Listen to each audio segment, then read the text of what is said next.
আমরা এরশাদ বিরোধী আন্দোলন করেছি, আমরা 96-এ হাসিনা বিরোধী আন্দোলনও করেছি।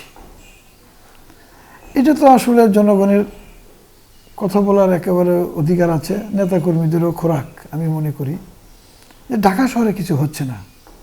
দেখেন আজকে আমাদের ভারপ্রাপ্ত চেয়ারম্যান সাহেব ইতিমধ্যেই আমাদের তৃণমূল থেকে শুরু করে স্ট্যান্ডিং কমিটির সাথেও ইন্ডিভিজুয়ালি আমাদের প্রত্যেকটা সংগঠনের সিনিয়র নেতৃবৃন্দদের নিয়ে উনি ভার্চুয়াল প্রোগ্রাম করে মিটিং করেছে। উনি জানতে চেষ্টা করেছে যে আসলে কীরকমভাবে আমরা আগামী দিনে আন্দোলন সংগ্রাম করে এই হাসিনা সরকারকে পতন ঘটানো যায়। দেখেন আসলে আমরা 2014 সালে 2018 সালে আমরা ঢাকা শহরের যে আন্দোলন, এই আন্দোলন দেখে আমাদের গ্রামের, উপজেলা, জেলার প্রত্যেক জায়গা থেকে আলোচনা সমালোচনা ঝড় ছিল যে আমরা গ্রামে গঞ্জে আমরা থেকে জেলা উপজেলায় থেকে আমরা যে আন্দোলন সংগ্রাম করছি সেই তুলনায় তো ঢাকা শহরে আন্দোলন হচ্ছে। তা আমি বিশ্বাস করি যে আগের চেয়ে ওই 2014-2018 সালের চেয়ে এখন দল এবং দলের অঙ্গ সংগঠনগুলো প্রত্যেকটা খুবই সুসংগঠিত এবং ভারপ্রাপ্ত চেয়ারম্যান সাহেব উনি প্রত্যেকটি অঙ্গ সংগঠনের নেতা, প্রেসিডেন্ট, সেক্রেটারি, অর্গানাইজিং সেক্রেটারি থেকে শুরু করে একদম লাস্ট সদস্য মেম্বার পর্যন্ত উনি কিন্তু প্রত্যেকের খোঁজখবর নিয়ে আজকে এই কমিটি, আজকে আন্দোলন সংগ্রামের কথা বলা হচ্ছে। দেশের ক্যাপিটাল সিটির উপরে অনেক কিছু নির্ভর হয়। ঢাকা শহরে যদি আন্দোলন সংগ্রাম হয়, ধরেন সারা বাংলাদেশ জানবে, সারা বাংলাদেশের পরে সারা পৃথিবী জানবে যে আন্দোলন হচ্ছে, দেশে গণতন্ত্রের রক্ষার জন্যে, নির্বাচন রক্ষার জন্য আন্দোলন হচ্ছে। এতে করে আমরা দেশীয় এবং আন্তর্জাতিকভাবে আমরা এটার সুফল পেতে থাকব। আমি বিশ্বাস করি ঢাকা শহরের আন্দোলন অবশ্যই করতে হবে। যেরকম হলো ঢাকার দুইটা প্রবেশদ্বার আছে, এদিকে হলো টঙ্গী আবদুল্লাপুর, ওদিকে হলো যাত্রাবাড়ি, এদিকে হলো আমিনবাজার। এই প্রবেশদ্বারগুলোতে মানুষ অধীর আগ্রহে চেয়ে থাকে যে এই প্রবেশদ্বারগুলোতে ঢাকা শহরের আন্দোলন সংগ্রামে কীরকম ভূমিকা পালন করে।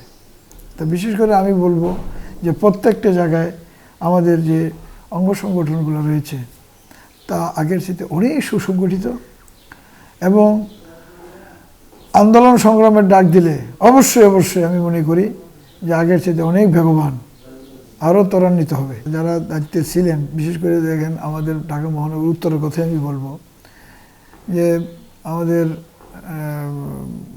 যিনি সভাপতি ছিলেন উনি দেশের বাইরে, আর আমাদের সেক্রেটারি সাহেব উনি করোনায় কোভিড-19 আক্রান্ত হয়ে মারাও গেছেন। আসলে ওইখানে একটা আমাদের ভাটাই ছিল। তো এখন তো ইনশাল্লাহ আমাদের অত্যন্ত সুযোগ্য এবং স্বৈরাচার বিরোধী, এরশাদ বিরোধী আন্দোলনের, আপনারা জানেন যে বাংলাদেশের এই আন্দোলন সংগ্রামে যাকে আমরা আন্দোলন সংগ্রামের বাংলার কামান আমানুল্লাহ আমান আমরা হিসাবে জানতাম, আমান ভাই দায়িত্ব পেয়েছে। এটা আমরা বেশি আমি মনে করব, আমি আমার রাজনৈতিক জীবনে আমি মনে করব সুযোগ্য একজন নেতা। আমাদের মেম্বার সেক্রেটারি যিনি হয়েছেন উনিও বাংলাদেশে অনেক সুপরিচিত লোক। আমি মনে করি যে ওনাকেও মানুষ চিনে জানে। আর অন্য যারা আছি বা আছেন তারা অবশ্যই সুযোগ্য, যোগ্য। অবশ্যই আমি মনে করি আগামী দিনে ঢাকা শহরের আন্দোলন অনেক বেগবান এবং ত্বরান্বিত হবে ইনশাল্লাহ। দায়িত্বের জায়গা তো অবশ্যই বেড়ে গিয়েছে। ধরেন আমরা যে জায়গায় আছি, আমাদের এখন হলো যিনি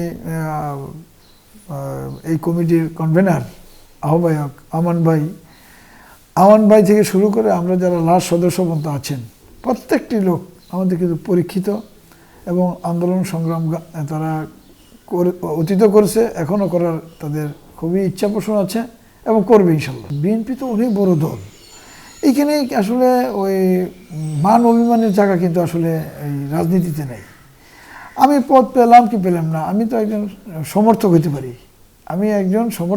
তো আমি বিএনপিকে ভালোবাসি। আমি আন্দোলন সংগ্রামে কিন্তু আসলে পদের চেয়ে আমি মনে করি একজন সমর্থক যে কাজটা করতে পারবে, একজন ওই সভাপতি কিন্তু যদি মন থাকে, মন হলে সবার ঊর্ধ্বে। যে আজকে আমরা এই যে আছে আমরা এক যুগের বেশি আমরা অত্যাচারিত, নির্যাতিত। আমরা আমাদের এই চিন্তা করলেও যদি আমরা চিন্তা করি যে আজকে আমার পদ নাই, আজকে ওনার পদ আছে, এগুলো বলে লাভ হবে না। আমাদের ছিল না, আছে, থাকবে, হয়তো আগামী দিনে আবার হবে ইনশাল্লাহ। এটার জন্য আসলে আমরা যারা বঞ্চিত হয়েছে, আসলে বঞ্চিত না, দল থেকে আসলে বড় দল কে কোন হান দিয়ে এটা মানে কোন দিক দিয়ে চলে যায় বা কে কোন দিক দিয়ে চলে আসে, এটা আসলে বড় বড় বড় মুশকিল। তো আমি মনে করি যে ইনশাল্লাহ আমরা যারা এই দলকে ভালোবাসি, এক কথা হইল যে আমরা দলের যারা সমর্থক, আমরা প্রত্যেকটি নেতাকর্মী আমরা বুঝতেছি যে আমাদের এই আন্দোলন সংগ্রামের উপযুক্ত সময় চলে আসছে।